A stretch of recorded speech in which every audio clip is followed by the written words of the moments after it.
Hey, this is Dave from Innovative Life. As many of you know, I'm a writer, so I try to write in my spare time on whatever topic that comes to mind. I'm more of a discovery writer than anything else, as I seem. But one thing that I've really seen that could help us, for us busy people, is using AI in a way to brainstorm. And brainstorm a topic, brainstorm an idea, and figure out how to develop it. So one thing I've been experimenting with is doing this with different AI products, where I'm really getting into how to brainstorm with the product to get more information out of it and see if it can help guide me on my own thought processes of what I'm doing. So I'm going to bring up Gemini in a minute. I'm going to show you it. If you guys can like or subscribe below, that would be great, and that would keep the channel going as we're developing. So how do you use it for brainstorming, and what do I mean by it? So as a writer, I'm trying to develop different things and different ideas. So let's say I wanted to put together, can you help me develop a project plan for a new book I am writing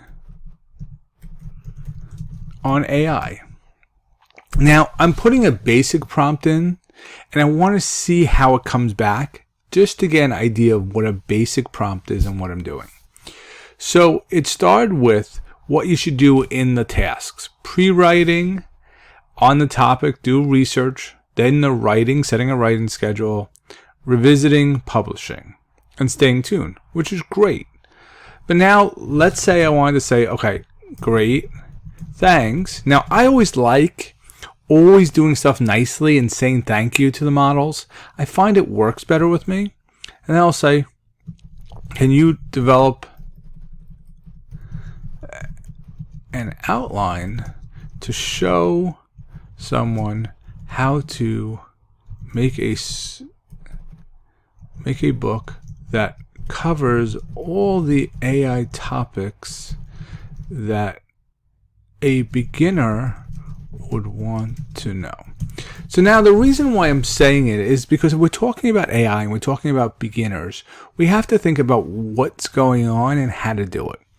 So they're focused on introduction of where the history came from. And if you guys know anything about large language models, that's what AIs are. It's been in the works for a long time. The biggest way they figured out how to get it to work was to load it with lots and lots of data. That's where a lot of the data came from that makes these work so well, is because they had access to large amounts of data as they did it. As you think about it, you have to think about that's an important part. The other thing it talks about is, how does AI work? What are the terms and things you need to do about it? You have to think about it. AI is a computer-generated software. Sometimes it really takes time to develop, sometimes it doesn't.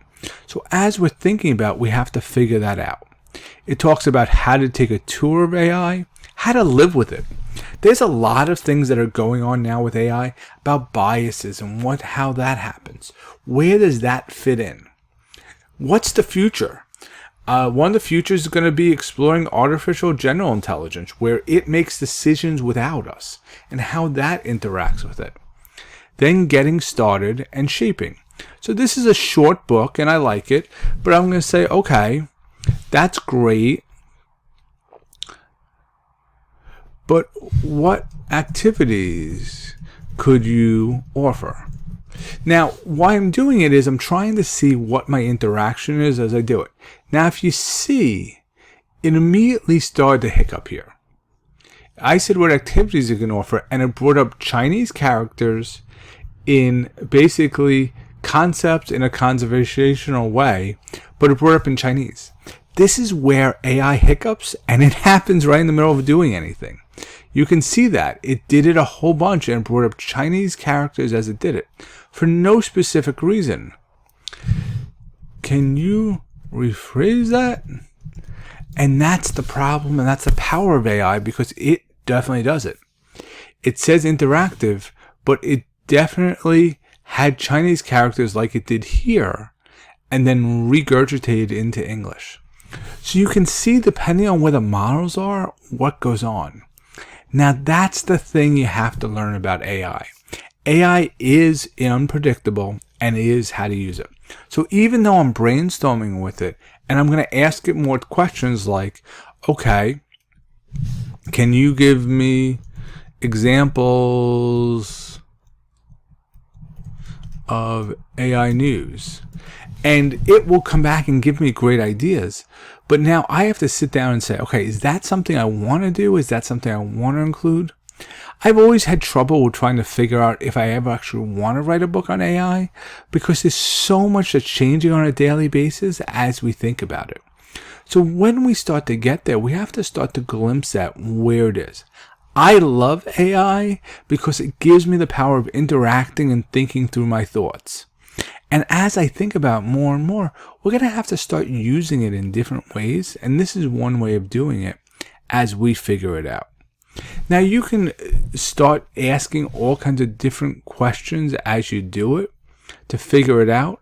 But the blip that I really saw here is where I was going, and that always bothers me. And I think as you start using AI, you can use it for brainstorming, but you should also be careful of it. I love using it for brainstorming. I think it has lots of potential. Like, can you expand on the tech industry and how AI can be abused by people? So you want to see and get an idea of, is there abuse that could happen? And it talks about biases, which are algorithms that perpetrate society-based biases presented in data, which is very bad. Deep fakes, which are realistic-looking videos like my face, but not right. Privacy. There's vast amounts of privacy issues that different companies have that are copyrighted and not copyrighted. We don't want that out there. Or you lack transparency, where it's not telling you everything it can or can't do. I think this is where AI and brainstorming is really going to help us, because we can start answering these questions. And if I start thinking about it, where is deepfakes a problem? Deepfakes are a problem a lot with people starting to take either's identities. If you have your identity stolen and now they're using it to actually fake your picture onto your iPhone or whatever else, then they could be portraying you as doing something when you're not. That's a complete problem for us as we start thinking about our lives in this changing of AI. Where does that limit go? But brainstorming and understand that makes me think about it, and then as I develop it for a book, how do I want to address it and how do I want to talk about it? So as you think about brainstorming, this is one way of using it. Brainstorming happens. It's great, but also think about the hallucination aspects of it. I love Gemini. I love what it can do, but you got to realize the potential and what's going on. As I said, you can use it for novels. I like developing, and I'll talk more about it in future episodes. Hopefully this was helpful. If you like my videos, please like and subscribe. Like and subscribe.